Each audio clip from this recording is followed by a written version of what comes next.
الحمد لله نحمده ونستعينه ونستغفره ونؤمن به ونتوكل عليه ونعوذ بالله من شرور أنفسنا ومن سيئات أعمالنا من يهده الله فلا مضل له ومن يضلل فلا هادي له ونشهد أن لا إله إلا الله وحده لا شريك له ونشهد أن سيدنا ومولانا محمدا عبده ورسوله أما بعد সম্মানিত শ্রোতাবৃন্দ, আজকের এই পরিসরে আপনার সামনে গুরুত্বপূর্ণ একটা তসবিহ দুইটা তসবিহ সম্পর্কে আলোচনা করার ইচ্ছা করিয়া।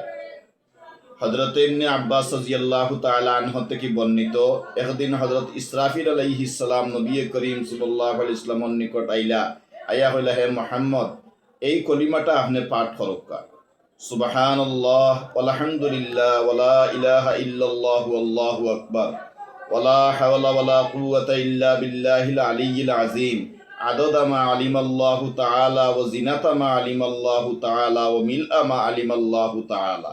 অর্থ, আল্লাহর তসবিহ ওয়া হাম পাঠ করছি, আল্লাহ ব্যতীত কোনো এলাহ নেই, আল্লাহ সবচেয়ে বড়, মহান আল্লাহর সাহায্য ছাড়া কোনো শক্তি ও ক্ষমতা নেই। আমার এই প্রশংসা ও তসবিহ অসংখ্য বিপুল ও অগণিত, যার পরিধি সম্পর্কে কেবল আল্লাহ পাকই ভালো জানেন।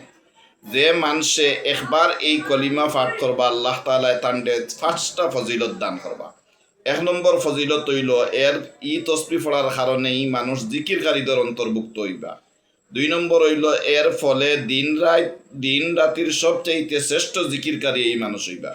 3 নম্বর হইল, এর ফলে জান্নাতের মধ্যে একটা গাছ লাগানি হইব। 4 নম্বর হইল কি, শুকনা গাছর ফাতা যেভাবে ফড়িয়া যায় এইভাবে মানুষের গুণাগুলো ফড়িয়া যাইব।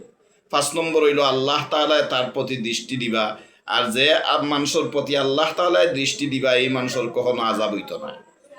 হযরত ইবনে আব্বাস রাদিয়াল্লাহু তাআলা আনহু থেকে বর্ণিত, তাইন কইরা যে আল্লাহ তাআলা আরশ সৃষ্টি করিয়া ফেরেশতাদের কইরা যে ওখান কান্দলো, ওখান বহন করো, কিন্তু বেশি বাড়ি হওয়ার কারণে তারা এখান বহন করতে পারল না। তখন আল্লাহ তাআলা কইলা যে তুমি তাইন কইও সুবহানাল্লাহ। সুবহানাল্লাহ যে সময় ফেরেশতা হলে কইছেন, এই সময় আরশ ফাতলা হয়ে গেছে, তারা বহন করতে পারছেন। এরপর তাকে নিয়ে হযরত আদম আলাইহিস সালামের সৃষ্টির আগ পর্যন্ত অবিরাম ফেরেশতা হলে খালি সুবহানাল্লাহ পড়তে লাগলা। আল্লাহ তাআলা আদম আলাইহিস সালামের সৃষ্টি করার 1, 2, 3 দিন পরে আদম আলাইহিস সালামে হাঁচি দেওয়ার পরে আল্লাহ তাআলা ঠান্ডা কইরা যে আলহামদুলিল্লাহ, তখন তাইন কইলা আলহামদুলিল্লাহ। উত্তর আল্লাহ তাআলা কইলা, ইয়ারহামুকা রব্বুকা ওয়া হাযা খালাকতুকা, তোমার রব তোমার উপর রহম করুন, এই জন্য আমি তোমাকে সৃষ্টি করছি। ইকান শুনিয়া ফেরেশতা হলে সুবহানাল্লাহর সাথে আলহামদুলিল্লাহ যোগ করলা। এর কারণে আমরা সবে অবসর সময়ে সুবহানাল্লাহ আর আলহামদুলিল্লাহ এই তসবিহটা পাঠ করতাম। আল্লাহ তাআলা আমাদের তৌফিক দান করুক।